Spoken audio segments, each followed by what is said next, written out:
Chez QI Basket, on a l'habitude de vous parler des joueurs professionnels ou de ceux qui sont en passe de le devenir. Mais avant tout ça, il y a un cycle de développement, il y a des écoles de jeunes et il y a surtout des méthodes de coaching et des méthodes de travail pour entraîner ces joueurs. Alors aujourd'hui, on a voulu prendre un petit peu de temps pour s'attarder sur l'une d'entre elles et vous expliquer une vue d'ensemble. Si jamais le sujet vous plaît, eh ben, vous pouvez poser plusieurs questions, on peut continuer le débat par après. Mais en attendant, on va se retrouver avec un coach pour pouvoir parler de tout ça. Vous êtes sur le podcast de QI Basket Beyond the Hoops.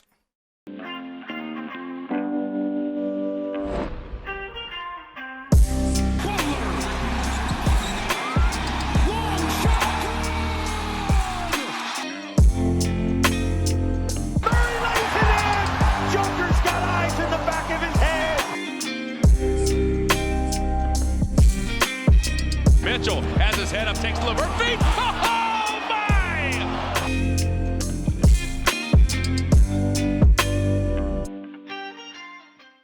Voilà, donc on reçoit Jonathan Vanderlink pour nos amis qui nous écoutent de France. Vous inquiétez pas, paniquez pas, on va l'appeler John, ce sera beaucoup plus facile. Bonsoir coach, ça va bien? Ça va très bien, merci de me recevoir. Avec plaisir. Alors, on va pas faire plus de ronds de jambes que nécessaire. John, c'est le coach de l'équipe de mon fils, et donc c'est comme ça qu'on se connaît. J'ai eu l'occasion de pouvoir le voir coacher, le voir entraîner, former les jeunes aussi. Donc, j'ai trouvé sa méthode extrêmement intéressante, et comme elle a eu en plus une diffusion médiatique très large avec ce début de saison en NBA, ben, j'ai trouvé que c'était intéressant comme sujet, qu'on puisse pouvoir faire un petit peu des parallèles, voir entre les joueurs qui ont un peu terminé leur cursus de formation, même si on est toujours en train d'évoluer en tant que joueur, et de là où on peut venir et ce qui est déjà applicable déjà très jeune. Donc c'est un sujet qu'on avait envie d'aborder depuis un petit temps chez QI Basket, mais on n'avait jamais trouvé l'invité idéal, et je pense qu'aujourd'hui on l'a trouvé, donc ça c'est très cool. On commence toujours quand on a un invité par essayer de savoir un petit peu qui il est, comment il est arrivé au coaching. Donc est-ce que tu peux un peu nous expliquer ton parcours dans le basket et pourquoi tu es devenu coach et pourquoi tu as focalisé sur les plus jeunes là? J'ai toujours joué au basket depuis l'âge de 12 ans dans mon petit club à Genappe. J'ai bougé un peu, Timmy, Nivelles. J'ai jamais été un joueur spécialement talentueux, travailleur mais pas talentueux. Et puis le coaching est venu naturellement, un peu qu'en fin de carrière, quand mon corps commençait à me lâcher. On m'a proposé de reprendre des équipes d'abord seniors. Et petit à petit, mon fils arrivant, ne trouvant pas, les formations des jeunes, à mon goût et comme je l'espérais, j'ai décidé au lieu de critiquer, de me lancer dans le coaching jeune. Et puis en fait, il s'avère que je me suis découvert une passion pour cette formation et que je préfère maintenant largement ce coaching jeune au coaching des seniors. Qu'est-ce qui est plus intéressant justement dans le fait de développer les jeunes par rapport à un coaching de senior? Je trouve que l'impact qu'on a sur les jeunes est beaucoup plus marqué que les seniors qui ont déjà une formation et des bases qui sont acquises et qui sont difficiles à changer, surtout dans les attitudes. Alors qu'un coach jeune, on est vraiment impactant dans leur vie et ils le sont également dans la mienne. En tout cas, ils l'ont été énormément dans la mienne. Et voilà, ça m'a apporté beaucoup de choses de coacher des enfants et de devoir me former pour coacher des enfants. Dans les challenges que tu rencontres de manière quotidienne, enfin quasiment quotidienne avec l'encadrement des jeunes, que ce soit eux-mêmes, que ce soit dans l'entourage, qu'est-ce qui est le plus compliqué à gérer quand on est coach et à faire comprendre aux enfants? Le plus compliqué à gérer, je pense que ça va être, la situation familiale et les parents évidemment en première ligne. C'est la première chose, qui me vient à l'esprit. Hem, oui, je pense que c'est la chose la plus compliquée à gérer, ça va être l'encadrement familial, des Mhm. enfants. D'accord. Euh, on a eu l'habitude de voir, et on voit encore énormément euh, des coachs un petit peu à l'ancienne. Il y a encore beaucoup de clubs où ce sont des bénévoles. On n'a pas toujours la possibilité de trouver des gens qui sont disponibles avec des méthodes un petit peu archaïques. Euh, Toi, c'est par là que tu as commencé? Est-ce que tu as commencé à coacher comme on t'avait coaché toi? Ou est-ce que tu as tout de suite essayé de te dire, il faut que je trouve ma propre façon de faire, ma propre personnalité dans mon coaching? Pas du tout. J'ai commencé, comme le coach traditionnel, le plus traditionnel qu'on puisse imaginer. Exactement ce que moi j'avais connu, c'est-à-dire très militaire, où le coach sait tout et se doit de lui donner les solutions aux enfants. J'ai vraiment commencé comme ça. Maintenant, avec le recul, j'ai presque honte de la façon dont je coachais des enfants et je continue d'ailleurs à avoir, du mal à me sortir de ce carcan traditionnel parce que c'est comme ça que je l'ai toujours connu et c'est en me formant et en rencontrant d'autres coachs et que j'ai compris mon erreur, et que je commence à changer, mais oui, c'est quelque chose que je dois travailler encore aujourd'hui, et au quotidien de ne pas revenir, constamment dans cette façon de faire. Si tu regardes un petit peu le basket jeune et la formation des jeunes en règle générale, avec l'accumulation d'expérience que tu as maintenant, en prenant une vue un petit peu plus haute que juste le club dont tu t'occupes, qu'est-ce que tu trouves qui fonctionne bien et ce qui fonctionne mal dans la formation des jeunes? Je pense que ce qui fonctionne très, très bien, c'est à partir du moment où le coach arrive à mettre son ego de côté, comprendre qu'il ne doit pas être le coach sachant, qui sait tout, qui va lui imposer sa vision des choses. Une fois qu'il a compris que le jeune est une personne à part entière avec ses propres solutions, sa propre boîte à outils de mouvement, et qu'il accepte ça, tout se passe beaucoup mieux. Mais ça passe par une remise en question du coach et c'est pas évident. Mhm. Et au niveau des instances et de tout ce qui est fédération, est-ce qu'il y a quelque chose qu'il faudrait modifier d'urgence ou qu'il faudrait améliorer dans ce cadre-là? Parce il y a des petites propositions qui se font. Alors, je parle en termes de Belgique. Effectivement, ici, j'ai pas une meilleure vision que ça en France. Est-ce qu'il y a des choses à mettre en place pour favoriser le développement des jeunes de manière plus efficace, on va dire, entre guillemets? Pour le moment, le coaching chez les jeunes, les règles et la façon de voir les choses ont été, j'ai l'impression en tout cas, mises en place pour éviter toute frustration des adultes. Et je pense que ça, c'est une grande erreur qu'on fait en Wallonie. Je ne peux pas trop discuter pour la Flandre parce que je m'y connais pas assez, mais en tout cas en Wallonie.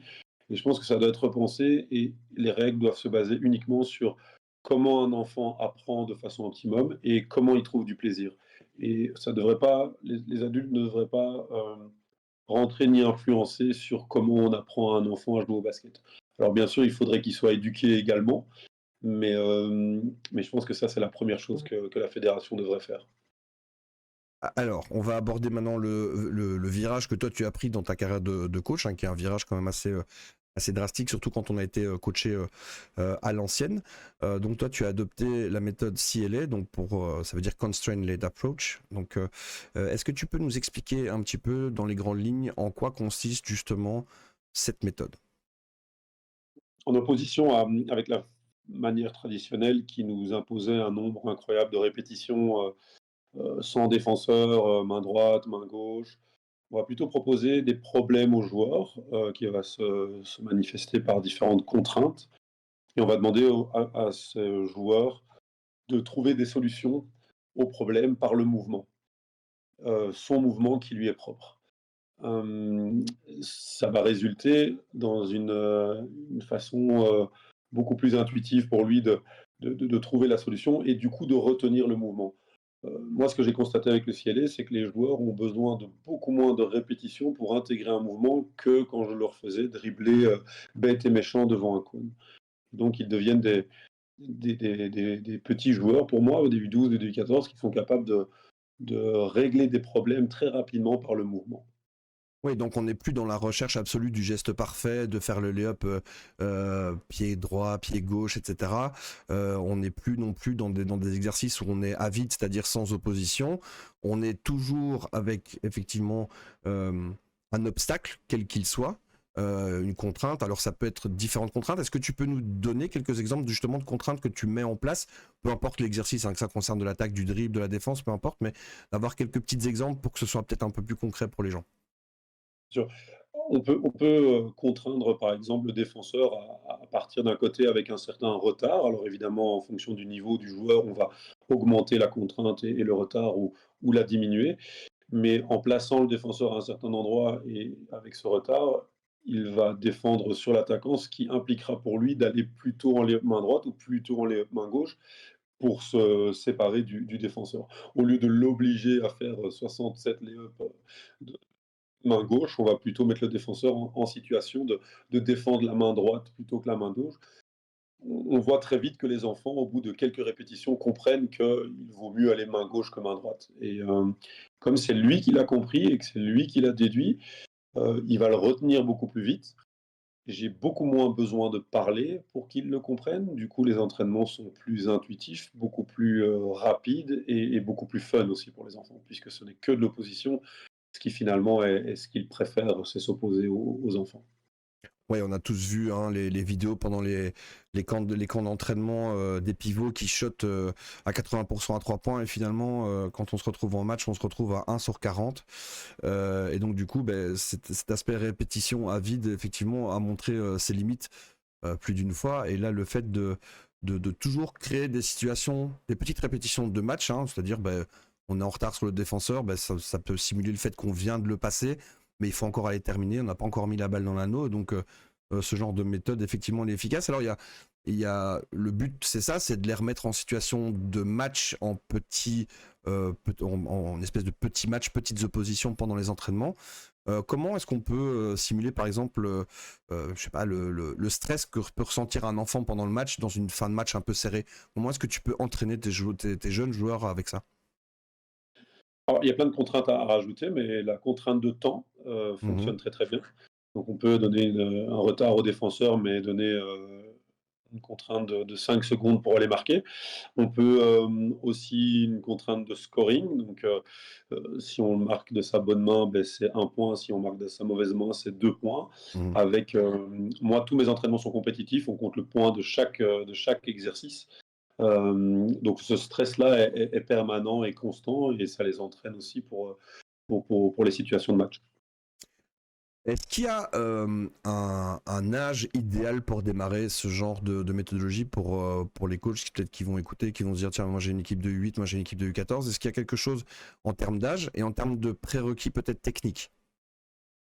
Non, il y a évidemment les contraintes vont devoir être adaptées à l'âge et au niveau, Mhm, mais j'encourage tous les coachs de débutants à travailler avec le CLA.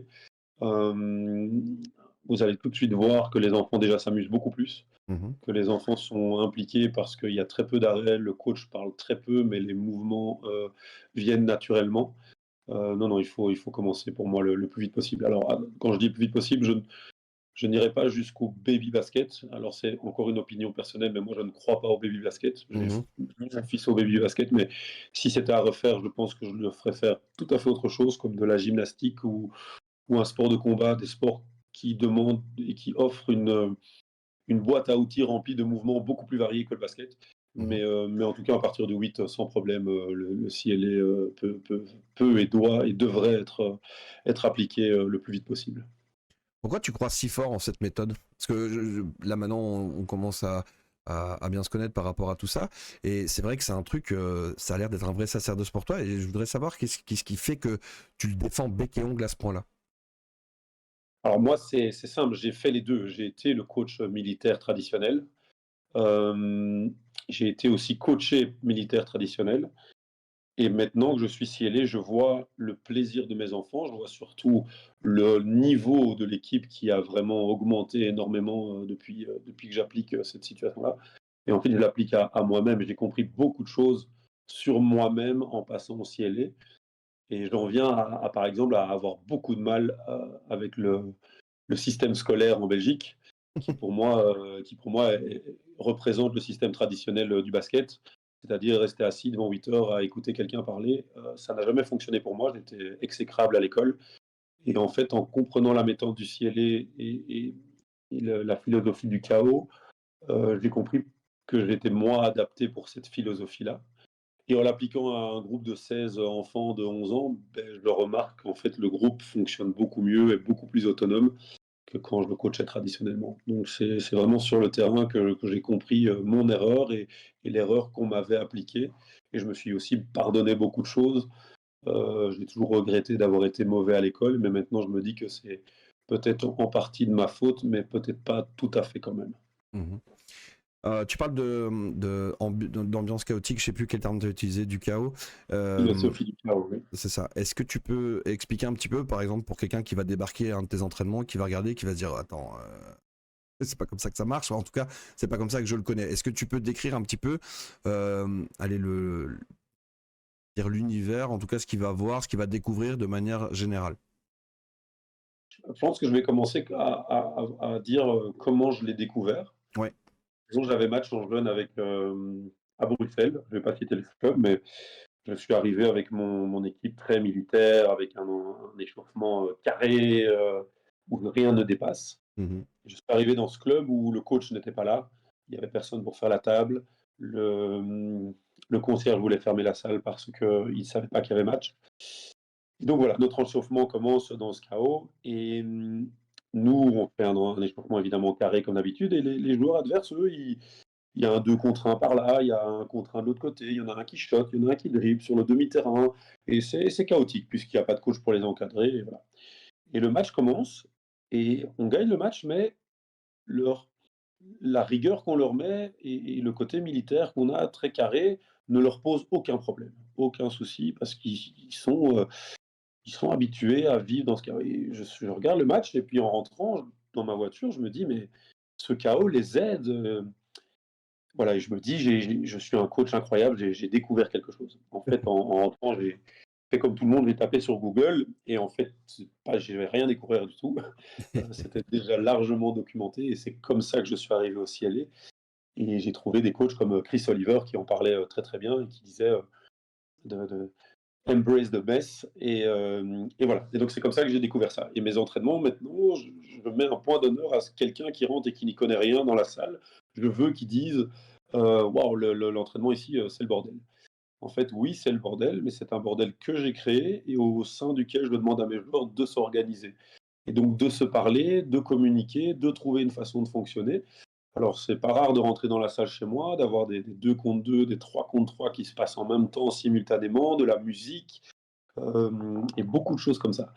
Et en fait, ça correspond beaucoup plus au basket que ce que moi je connaissais, 3 fils lay-up. Bah, il faut qu'on m'explique à quel moment un coach va tolérer que je fasse une passe à quelqu'un qui est à côté de moi sur la même ligne et qui remette la balle sur la même ligne à côté de moi et ça n'arrive jamais. Et ce chaos, jouer le 1 contre 1 en même temps qu'un autre 1 contre 1, simule plus une situation de match où je vais pénétrer et l'aide va arriver, je vais devoir être en lecture tout le temps. Et donc encore une fois, je propose un chaos qui en fait est un problème et je demande aux joueurs de le résoudre.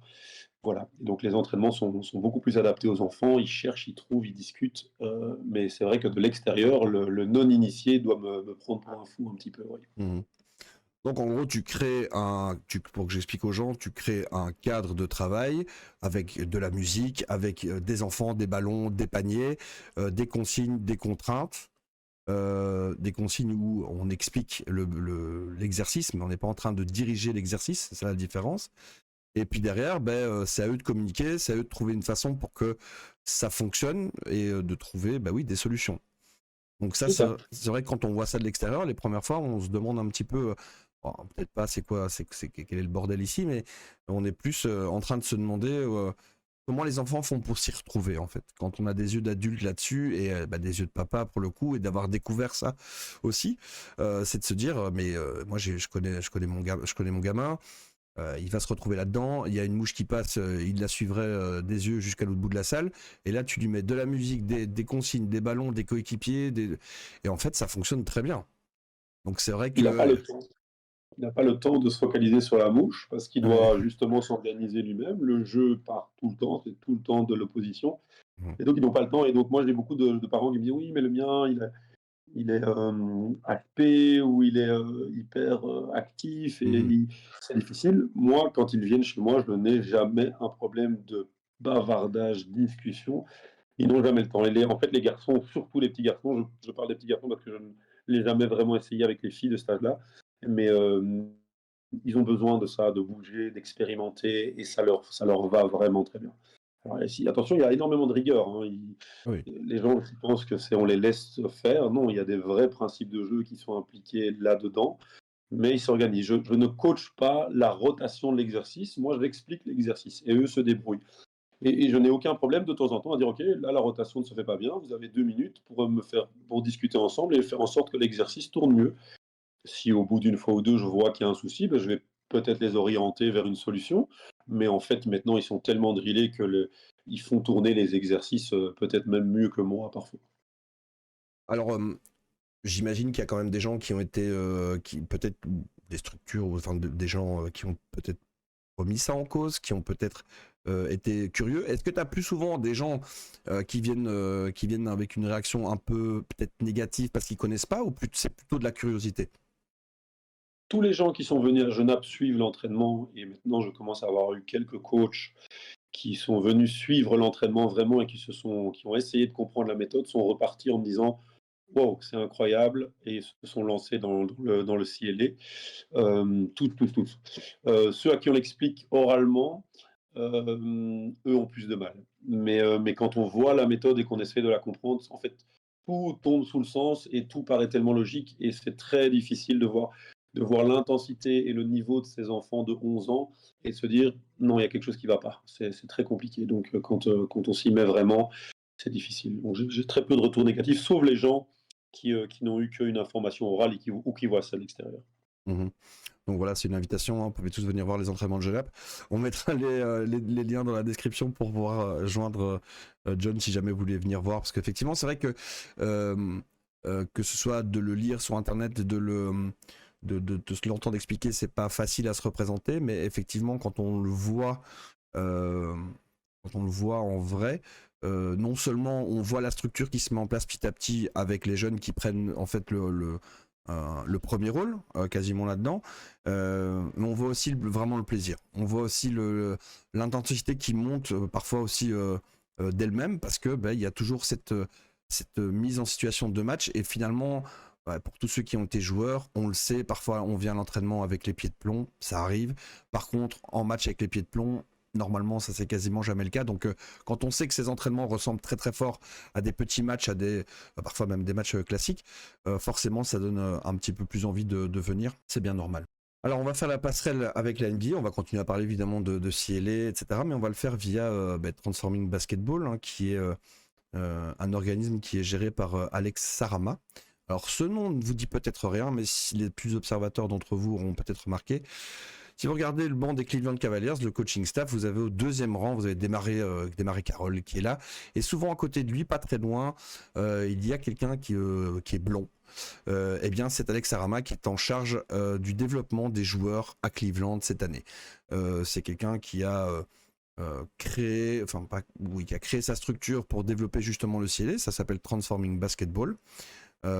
Ça comprend un site internet avec des exercices, avec des façons justement d'appréhender le CLA. Ça vous donne des pistes. Après, à vous de prendre des éléments, de les retransformer, de les réadapter pour votre équipe. Mais en tout cas, on a du contenu qui est extrêmement riche. Il y a un livre aussi qui est sorti uniquement en anglais pour le moment, qui est extrêmement intéressant et qui reprend justement toute la genèse de la création, en tout cas pour sa partie à lui, de comment il en est venu justement au CLA. C'est une histoire assez intéressante parce que ça part d'un constat qui est tout simple. Il vient d'Écosse, et en Écosse, le temps il est relativement instable, et quand on joue au basket dehors, parfois il fait beau, parfois il y a du vent, parfois il y a de la pluie, et donc en fait on peut pas shooter de la même façon quand il y a du vent, quand il y a du soleil ou quand il y a de la pluie. Donc voilà, la grande genèse de ça, c'était ça. Et donc après on le suit tout au travers de son parcours qui est quand même extrêmement riche. Alors je vais pas faire tout le CV, hein, parce que là on est sur des lignes pas possible, mais on est passé par la NBA, les opérations basket, head coach dans un collège en Italie, il est passé par le Player Improvement Specialist à Paris Basketball, les London Lions aussi. Il a été directeur de développement et assistant coach pour l'équipe de G-League de Portland. Et depuis juillet 2024, et d'ailleurs tu étais aux premières loges pour assister à tout ça, eh bien il est en charge du développement des joueurs des Cleveland Cavaliers. Alors, comment est-ce que tu as rencontré ou été mis en contact avec Alex Sarama, toi, John? Eh ben, en fait, quand j'ai cherché la philosophie du chaos, je suis tombé sur Chris Oliver qui a une plateforme internet, un site qui s'appelle Basketball Immersion Et en me formant avec Oliver, il proposait aussi une clinique de Alex Sarama sur les dominos et comment créer un avantage et cette attaque conceptuelle pour les jeunes. Et quand j'ai lu le clinique, c'était après avoir rencontré beaucoup de coachs et vu énormément de cliniques. C'est là où j'ai vraiment eu comme une révélation et que je me suis dit, voilà, lui, il a compris. Et la force d'Alex, ça a été de vulgariser toutes ces études scientifiques que moi, j'ai essayé de lire et essayer de suivre, mais je ne suis pas du tout scolaire. Hmm. Et ça me gave vite, en fait, ces études scientifiques qui je sais, sont très très bien, mais j'ai l'impression qu'on met beaucoup de mots pour dire pas grand-chose. Et Alex, en fait, il a vulgarisé ça, il a rendu ça accessible à quelqu'un comme moi. Et voilà, j'ai vraiment trouvé, j'ai bu ses paroles. J'ai été travailler en Italie avec lui, enfin, j'ai fait un stage avec lui qui était un stage pour les joueurs, mais également pour les coachs, qui a été une révélation vraiment. J'ai pris une baffe et voilà. Donc maintenant, je continue à le suivre et c'est vraiment très intéressant. Ouais, effectivement, c'est effectivement ce stage en Italie qui est toujours aussi qui est là cette année hein, pour les coachs aussi. Donc c'est pas juste former les joueurs non plus, il veut transmettre absolument. Et donc comme tu l'as bien dit, hein, il y a des gens qui s'occupent de prendre de la data, qui ne voient le basket que via les stats. Moi ça me rend fou, mais il y en a. Hein, je salue les collègues de Q-Basket qui font ça tout le temps. Euh, il y a ici c'est la partie psychologie, la partie comportementale, la partie pédagogie non linéaire, enfin plein de termes qu'on retrouve dans l'éducation. Si vous parlez de ça avec des profs, ça va leur parler.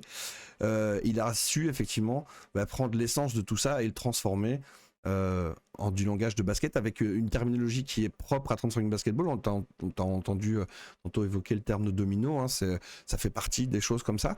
Et donc en fait, l'idée de base aussi, c'est de sortir des systèmes. Hein. On a tous eu un coach qui nous a fait faire des systèmes ultra compliqués et on se retrouvait parfois à pas savoir le faire juste parce qu'il y avait un défenseur qui n'était pas là où c'était prévu qu'il soit. Et donc on se retrouvait un peu bloqué. Et ça, on a vu souvent. Ici, l'idée, c'est d'utiliser des déclencheurs pour pouvoir amorcer une attaque et après le reste c'est de la relation entre joueurs. Donc est-ce que tu peux donner des exemples de déclencheurs qu'on utilise dans cette philosophie offensive?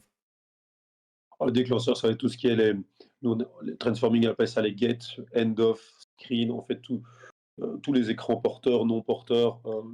L'idée, ça va être de créer un avantage et de ne pas jouer un contre un à plat, à moins qu'on reconnaisse évidemment un mismatch.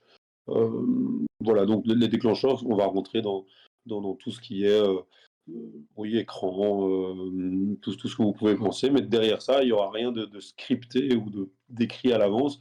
On va demander aux joueurs justement, quel que soit le niveau, de résoudre le problème que la défense leur propose. Et ça, je l'ai essayé en jeune et j'ai également donné des entraînements aux adultes et je peux vous assurer que les adultes adorent et qu'ils deviennent vite des joueurs très, très intelligents et qui bougent en fonction du ballon et qui proposent de l'espace. Et c'est très, très agréable à regarder. C'est ça, c'est vraiment une utilisation optimale du spacing, les relations entre les joueurs. Donc ça, on en avait déjà parlé, je pense, dans un podcast précédent. Mais voilà, en gros, j'ai la personne à côté de moi qui prend cette décision, qui fait ce mouvement. Ça veut dire que moi, je dois faire quelque chose aussi pour maintenir le spacing de l'équipe, pour pouvoir continuer à maintenir une animation offensive. On n'est pas sur des chemins tracés avec 50 traits, avec toi tu vas faire un écran pour le poste 2, puis qui va aller au poste 5. Non, on est vraiment sur voilà, j'utilise un écran comme déclencheur et après on lit ce que la défense nous donne, on lit comment elle réagit, on lit ce que nos coéquipiers nous donnent aussi et en fonction de ça on a l'équivalent du total football si vous préférez hein, pour ceux qui sont un petit peu footeux et ça se traduit dans le jeu de deux franchises qu'on voit beaucoup au sommet de la ligue puisque de l'autre côté, à l'ouest, Gray Thomas, qui est à OKC, lui, il est en charge de la recherche de l'acquisition des skills et c'est un cofondateur aussi avec Alex Arma de Transforming Basketball. Donc on a vraiment les deux équipes qui sont au sommet de la ligue qui utilisent ça. Je pense que les observateurs neutres vont pouvoir se dire quand même que le jeu de Cleveland et le jeu d'OKC a drastiquement changé. On est sur quelque chose d'extrêmement fluide, extrêmement agréable.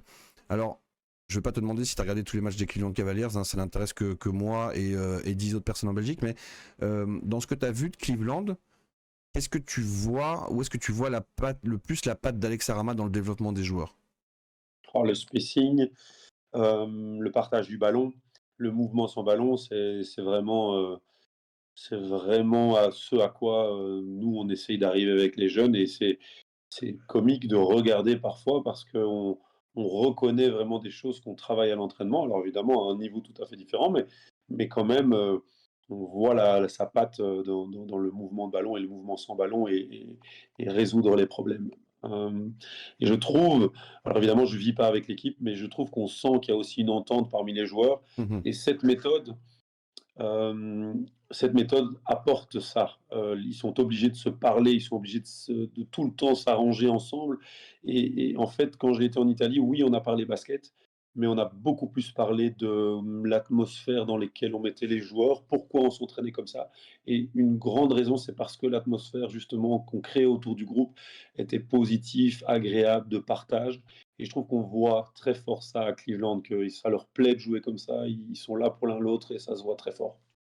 Ouais, c'est vrai qu'il y avait déjà une bonne ambiance dans le groupe, mais on sent qu'ici, en plus, il y a la manière qui fait que il y a une meilleure ambiance, je pense, et une meilleure cohésion. D'ailleurs, ici, il y a eu un trade pendant la trade deadline, et ça, on sent que l'équipe a été vraiment affectée de perte de joueurs parce que c'était un groupe relativement soudé. Il y a beaucoup de gens qui ont identifié la bonne passe de Cleveland, en tout cas le renouveau de Cleveland avec les Atkinson, donc c'est pour ça que c'est important aussi de parler du travail d'Alexa Rama, parce que le groupe a peu changé, on redécouvre des joueurs comme Darius Garland qui était relativement pas timoré, mais parfois un peu nonchalant les dernières années, et là il est extrêmement agressif et très pilote du camion dans lequel il est embarqué. Donc ça vient aussi de là, de la responsabilisation des joueurs, parce que je crois que c'est un principe qui est quand même relativement important, c'est que l'idée c'est de ne pas avoir une équipe qui est dépendante de un ou deux joueurs pour scorer. L'idée c'est que tout le monde, à un moment ou un autre, doit pouvoir se retrouver en position de marquer de par la circulation de balles, de par le jeu sans ballon, les déplacements. Euh, Mobley aussi a bien explosé cette année. Il est plus coincé, coltiné dos au panier avec du poste bas à jouer, alors que c'était pas forcément ce qu'il aimait faire. Là, on le sent beaucoup plus libéré parce qu'il est actif dans beaucoup de choses. C'est des exemples qui te parlent, ça, le fait que tout le monde soit responsable de l'attaque et d'avoir des joueurs qu'on ne contraint plus à des choses qu'ils ne veulent pas faire. Oh oui, ça me parle énormément. Comme on disait, pour la formation, tout le monde a sa solution et ce genre de coaching permet justement aux joueurs de trouver leur solution pour servir l'équipe et ça me parle énormément. Je vais prendre un exemple, ça nous est arrivé le week-end passé. On joue en U14 avec une majorité de U12 et sur le match, malgré qu'on joue des gens plus âgés, on met 14-3 points. Et dans ces 14-3 points, il n'y a pas un joueur qui en met plus que 2. Donc ça vous dit un peu le nombre de personnes qui sont capables de shotter à cet âge-là, c'est quand même rare. Ouais. Euh, Alors qu'avant, on aurait plus privilégié quelqu'un qui en aurait mis 5 ou 6 tout seul. Ici, on a toute l'équipe qui est capable de trouver une solution, qui travaille pour les autres. Et on voit qu'offensivement, on a quand même plusieurs armes et le danger vient de partout, en tout cas de beaucoup plus d'endroits que ce que j'ai connu moi quand j'étais jeune. Ouais, clairement. Clairement. J'avoue que j'utilise aussi ça pour mon équipe féminine aussi, et souvent je regarde la feuille de match. Malheureusement, on ne voit que les points qui sont indiqués, mais je trouve que ça reste quand même un petit indicateur. C'est que souvent je tombe contre des équipes où j'ai une ou deux personnes qui ont mis 20 points ou quelque chose comme ça, et je vois que sur mon équipe, il y a une marque qui est beaucoup plus répartie, et c'est aussi pour ça, c'est un des points forts de Cleveland cette année, c'est que régulièrement, les 5 joueurs du 5 de base sont à 10 ou 15 points plus. Donc forcément, déjà défendre des joueurs de NBA, c'est déjà pas simple, mais alors quand vous en avez 5 qui sont potentiellement ultra dangereux, sans compter ce qui sort du banc aussi, forcément pour une défense, il faut bien se rendre compte que ça devient vite très compliqué. Si j'ai une recommandation pour vous, pour Cleveland, je crois que je t'en avais parlé à l'époque, la première mi-temps du match contre les Warriors à domicile, donc la première fois qu'ils se sont joués de la saison, à Cleveland, allez voir la première mi-temps, c'est tout ce que le Transforming Basketball et tout ce que le CLA a à vous offrir pour votre équipe. C'est un régal à regarder, et on voit bien que les gars de Golden State se regardent en disant c'est à toi, c'est à moi, ce qui doit sortir, qui doit aller là, et c'est déjà trop tard. Et ça dure comme ça pendant 2 quarts-temps. Alors quand on est supporter de Cleveland, un grand plaisir évidemment. Quand on est un supporter de Golden State, beaucoup moins j'imagine. Mais C'est tout ça que le CLA a à vous offrir et on coach des équipes très différentes. Moi j'ai moins d'entraînement que par semaine que toi tu as avec ton groupe. C'est pas la même intensité parce que moi j'ai une équipe de filles, elles sont plus âgées, mais je remarque quand même un truc, c'est que les groupes prennent beaucoup plus de plaisir. Les évolutions que tu as chez toi, moi je les vois aussi chez moi avec des joueuses qui avant étaient extrêmement timorées et qui laissaient plutôt je prends la balle et je vais vite la transmettre à celle qui est censée marquer. Maintenant je vois que j'ai de la prise d'initiative. J'ai des joueuses avant qui n'osaient pas aller au cercle. Ça arrive très souvent dans le basket féminin. Maintenant j'en ai c'est les mêmes joueuses qui vont au cercle, qui essayent, parce qu'elles ont pris l'habitude justement de jouer des petites situations de match. Et donc vraiment moi je vous le recommande aussi de vous intéresser à ça aussi. Et donc c'est le petit quart d'heure de pub. Si on veut justement se former à tout ça, selon toi, par quoi on commence? Euh, je pense que le mieux, c'est d'aller voir quand même en vrai et discuter avec un coach qui est bien installé si elle est. Alors, on peut passer aussi par la plateforme de Sarama, Transforming Basketball, mais ce que la plateforme ne montre pas ou montre peu, c'est justement la façon d'entraîner, cette philosophie du chaos. Et ça, je pense qu'il faut vraiment se rendre compte sur place. Évidemment, le stage en Italie peut être un bel outil, mais il faut sacrifier une semaine de vacances pour faire ça. Mais non, je pense que vraiment aller voir quelques entraînements et discuter avec un coach pendant 2 ou 3 fois, je pense, suffit. Après, vous pouvez vous faire votre propre philosophie avec cette façon-là de travailler et prendre vos propres philosophies de jeu et l'installer dans votre équipe sans problème. Alors, sacrifier une semaine de vacances, vous n'avez pas vu le cadre où se passe le stage, mais on est quand même loin du mot sacrifice, je vous Ouais, ça, rassure. Ils sont très très très très bien. Euh, c'est un petit peu une figure de proue pour la partie francophone de Transforming Basketball. Est-ce que les gens peuvent te contacter? Et si oui, sur quel réseau social est-ce qu'ils pourraient te contacter pour suivre un petit peu la discussion ou avoir des échanges avec toi? Plutôt quelle plateforme? Instagram, et je suis content de donner mon WhatsApp. Je suis toujours content de discuter avec plein de coachs. J'apprends autant d'eux qu'ils apprennent de moi. J'aime beaucoup échanger. Je trouve que c'est. Moi, je dois rester honnête, je me suis fait ma propre philosophie, mais j'ai quand même tout volé à plein de coachs différents et j'ai aucun problème à partager et à collaborer avec d'autres coachs. Je trouve ça toujours enrichissant. Donc, oui, Instagram et je donne mon WhatsApp avec plaisir pour ceux qui voudraient aller plus loin. Ça va, on fera ça. Je mettrai ça dans les notifications alors pour que les gens puissent retrouver au moins via Instagram. Et après, je te laisserai gérer ton WhatsApp. C'est plus prudent que mettre son numéro de téléphone sur Internet. Mais du coup, la suite pour toi, maintenant que tu as bien intégré tout ça en CLA, est-ce que tu sens qu'il te manque encore une arme un petit peu pour pouvoir encore passer un palier en tant que coach? Oui. Moi, ce qui me manque, un gros défaut que j'ai, et je pense que c'est le coaching du futur, c'est l'intelligence émotionnelle. Et je pense qu'au-delà de scier tel exercice de lay-up, tel exercice de shot, en fait, surtout les coachs jeunes, on doit transmettre une intelligence émotionnelle, chose que moi je n'ai pas eue quand j'étais jeune. Et donc j'ai ce défaut et j'ai ce problème à gérer les émotions, surtout quand la fatigue, et cetera. Et et en fait, ça se transmet aux joueurs. Et donc je dois trouver des solutions maintenant pour essayer de transmettre une intelligence émotionnelle à mes joueurs. Je pense que c'est là vraiment que je dois trouver quelqu'un pour m'aider ou une formation. J'essaye de le faire, mais c'est compliqué. C'est compliqué. Encore ce week-end, j'ai eu beaucoup de travail la semaine passée pour ma société. J'étais un peu fatigué, je sors de maladie. Mais voilà, je sentais que émotionnellement, j'étais vite irrité, alors que les enfants ne méritent pas ça et franchement faisaient tout de leur mieux. Donc voilà, je pense que mon step d'après, ça va être de comprendre comment moi je peux être mieux émotionnellement pendant les matchs et pendant les entraînements, et comment surtout je peux rendre mes joueurs émotionnellement forts et avec cette intelligence émotionnelle. Ok, ça m'a l'air d'être un solide programme, tout ça, ça promet.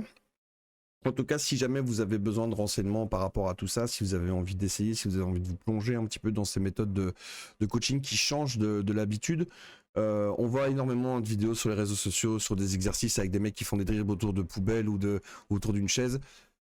Je vous garantis, il y a mieux à faire, donc n'hésitez pas à taper si elle est, à vous documenter un petit peu ou bien à revenir éventuellement vers l'Instagram de John pour qu'on puisse éventuellement vous aiguiller vers des chaînes. Il y a des chaînes il y a des comptes pardon, sur Instagram qui font ça très bien. Il y a plein d'exemples très positifs. Et encore une fois, je vous recommande vivement d'essayer et vous allez voir, vous allez prendre goût autant que les enfants que vous allez coacher. Ça c'est pratiquement sûr et certain. John, merci beaucoup pour ton temps. C'était très intéressant. Et on se retrouve très vite pour un nouveau podcast de Q-Basket. À bientôt.